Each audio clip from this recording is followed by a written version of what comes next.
क्या पबजी की हिंदुस्तान में वापसी हो रही है? ये सवाल इसलिए उठ रहा है क्योंकि लिंक्डइन पर पबजी ने एक जॉब का ऑफर निकाला है। वैसे अगर हिंदुस्तान में एंट्री होगी तो उससे पहले बैन हटना होगा। ये तो आप सभी लोग जानते हैं कि पबजी पर फिलहाल बैन है, लेकिन कंपनी ने जिस तरीके के प्रोफाइल्स के लिए जिस तरीके के जॉब निकाले हैं, उससे कम से कम इस तरह के संकेत मिल रहे हैं कि बहुत जल्द या कहीं ना कहीं इसको लेकर चर्चाएं जरूर चल रही हैं कि पबजी पर बैन हटे, ताकि कंपनी अपने कारोबार को हिंदुस्तान में एक बार फिर से फ्लरिश कर सके।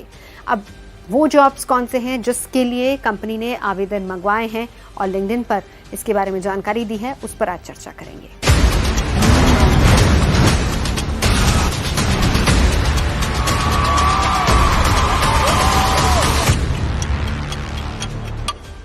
तो फिलहाल पबजी को हिंदुस्तान में एक प्रोडक्ट मैनेजर की तलाश है और इसके लिए फायदा ये भी बताया गया है कि आपकी ट्रेनिंग या फिर आपकी एजुकेशन कितनी होनी चाहिए। तो 3 से 5 साल का एक्सपीरियंस कम से कम होना चाहिए गेमिंग प्रोडक्ट मैनेजमेंट में। और इसके साथ ही साथ कंपनी एक ऐसे शख्स को भी तलाश रही है जो कि लोकलाइज्ड फीचर डेवलप करने में मदद करे और साथ ही साथ एनालिटिक्स का भी ध्यान रखे और मार्केट और कॉम्पिटिशन पर भी जिसकी नज़र सही रहे।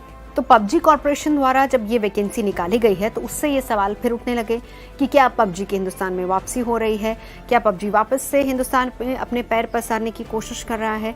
तो जिस तरह के प्रोफाइल्स या फिर जिस तरह से लगातार वैकेंसीज निकाली जा रहे हैं, उससे कम से कम ये कहा जा सकता है कि कंपनी को पहली बात तो ये कि बैन हटने की उम्मीद है या फिर उसको लेकर चर्चाएं और विचार चल रहा है, और दूसरी बात अगर ऐसा होता है तो फिर जाहिर सी बात है कि कंपनी हिंदुस्तान में भी अपने पैर वापस से पसारना चाहेगी। तो बैन हटेगा नहीं हटेगा, कंपनी वापस से हिंदुस्तान में आएगी नहीं आएगी, इसके बारे में फिलहाल कुछ नहीं कहा जा सकता, लेकिन जो जॉब ऑफर्स हैं उन पर जरूर हम बात करेंगे, जिसमें ये कहा गया है कि अगर आप यहाँ पर अप्लाई करते हैं तो कम से कम आपका जो एलिजिबिलिटी क्राइटेरिया है वो ये है कि किसी टॉप इंस्टीट्यूट से इंजीनियरिंग, इकोनॉमी या फिर बिजनेस में आपने बैचलर्स या फिर मास्टर किया हो।